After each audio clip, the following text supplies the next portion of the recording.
ഞാനിപ്പോൾ ഇങ്ങനെ വോയിസിൽ വരുന്നത് നമ്മുടെ പ്രിയപ്പെട്ട പരേതനായ ദിലീപുമായി ബന്ധപ്പെട്ടുകൊണ്ടും അദ്ദേഹത്തിൻ്റെ കുടുംബ പശ്ചാത്തലത്തെക്കുറിച്ചും എൻ്റെ പ്രിയപ്പെട്ട സഹോദരങ്ങളെ ചില കാര്യങ്ങൾ അറിയിക്കാൻ വേണ്ടിയും ബോധ്യപ്പെടുത്താൻ വേണ്ടിയുമാണ്. ഇരിഞ്ഞടങ്ങിയ ചിതക്ക് ചാരെ അടങ്ങാത്ത ഹൃദയ നൊമ്പരവുമായി തളർന്നിരിക്കുന്ന അദ്ദേഹത്തിൻ്റെ വൃദ്ധമാതാവും ഭാര്യയും അടക്കമുള്ള കുടുംബത്തിന് ആശ്വാസവചനങ്ങളുമായി വാടാനപ്പള്ളി മുസ്ലിം ജമാഅത്ത് കമ്മിറ്റി പ്രസിഡന്റ് ഹനീഫ ഹാജിയുടെ നേതൃത്വത്തിൽ കമ്മിറ്റി ഭാരവാഹികളും ഈ വിനീതനടക്കം അദ്ദേഹത്തിൻ്റെ വീട്ടിൽ ചെല്ലുകയും ദുഃഖിതരായ കുടുംബത്തെ ശമാശ്വസിപ്പിക്കുകയും കുടുംബ പശ്ചാത്തലങ്ങൾ ബന്ധപ്പെട്ടവരോട് ചോദിച്ച് അറിയുകയും ചെയ്തിരുന്നു. നമ്മുടെ പള്ളിയുമായി അഭേദ്യമായ ബന്ധം സ്ഥാപിച്ചിരുന്ന ദിലീപിൻ്റെ വേർപാട് തളർത്തിയ കുടുംബം തീർത്തും പ്രയാസത്തിലാണെന്ന് ഒറ്റ നോട്ടത്തിൽ തന്നെ നമുക്ക് മനസ്സിലാക്കാൻ കഴിയും.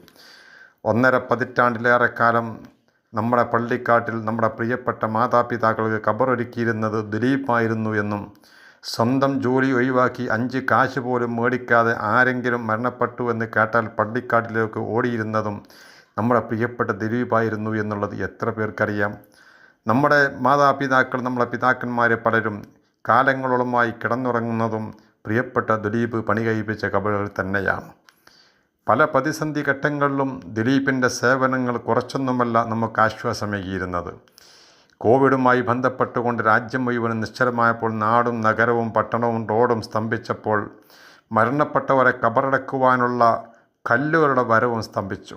ഇടയ്ക്കിടയ്ക്ക് മരണം സംഭവിക്കുന്ന നമ്മുടെ വിശാലമായ മഹലിൽ ഇനി എന്ത് ചെയ്യണമെന്നറിയാതെ സ്തംഭിച്ചു പോയ നാട്ടുകാർക്ക് ആശ്വാസമേകിയത് അന്ന് ദിലീപായിരുന്നു. അദ്ദേഹത്തിൻ്റെ വീട് നിർമ്മാണത്തിന് വേണ്ടി ഇറക്കിയ കല്ലുകൾ മുഴുവനും നമ്മുടെ പ്രിയപ്പെട്ടവർക്ക് വേണ്ടി പള്ളിക്കാട്ടിൽ വീട് കെട്ടുന്നതിന് അദ്ദേഹം കൊടുത്തയക്കുകയായിരുന്നു. പ്രിയപ്പെട്ട ദിലീപിൻ്റെ ഈ മനസ്സിൻ്റെ വിശാലതയളക്കാൻ നമ്മുടെ അടുക്കൽ അളവുകോലില്ല എന്നതാണ് സത്യം. പ്രത്യേകിച്ച് മതത്തിൻ്റെയും ജാതിയുടെയും പേരിൽ കലഹിച്ചു കൊണ്ടിരിക്കുന്ന നമ്മുടെ രാജ്യത്ത് ഇതുപോലുള്ള ദിലീപിനെ പോലെയുള്ളവർ നൽകുന്ന സന്ദേശം വലിയതാണ്.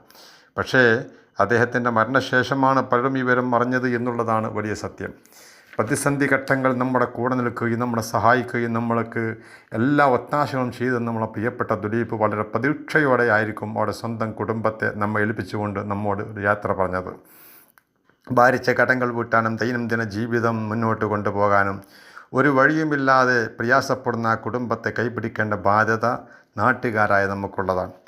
നാട്ടുകാരുടെയും കുടുംബങ്ങളുടെയും കൂട്ടുകാരുടെയും ഗുരുനാഥന്മാരുടെയും ഒക്കെ ഓമനയായി വളരുന്ന പൂർവ്വവിദ്യ ബുദ്ധി പ്രാപിക്കാത്ത പ്രിയപ്പെട്ട ആദിത്തും, അതുപോലെ തന്നെ ഡിഗ്രി കഴിഞ്ഞ് നല്ല വാല്യുള്ള സർട്ടിഫിക്കറ്റുമായി ജോലി തേടുന്ന പ്രിയപ്പെട്ട അതുലും ഇനി നമ്മുടെ കൂടി മക്കളാണെന്നുള്ള ബോധം നമുക്ക് വേണം. അച്ഛൻ്റെ വേർപാട് ഇനിയും മനസ്സിലാക്കാൻ കഴിയാത്ത ആദ്യത്തിനെ കണ്ടാൽ തന്നെ നമ്മുടെ കണ്ണ് നിറഞ്ഞു പോകും.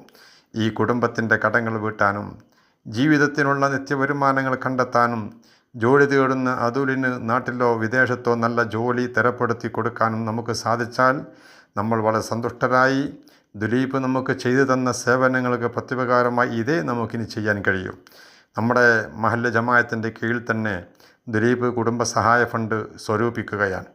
ജാതി മത രാഷ്ട്രീയ വ്യത്യാസമില്ലാതെ എല്ലാവരും ഇതുമായി സഹകരിക്കണമെന്നും ആ കുടുംബത്തെ സഹായിക്കണമെന്നും വിനീതമായി അഭ്യർത്ഥിക്കുകയാണ്. കാരുണ്യ പ്രവർത്തനങ്ങൾക്ക് ജാതിയും മതവുമില്ലെന്ന് പഠിപ്പിച്ച ഇസ്ലാം നമുക്ക് പ്രചോദനമാവണം. അള്ളാഹു അനുഗ്രഹിക്കട്ടെ. അസ്സലാമു അലൈക്കും വറഹ്മത്തുള്ളാഹി തആല വബറകാതുഹു.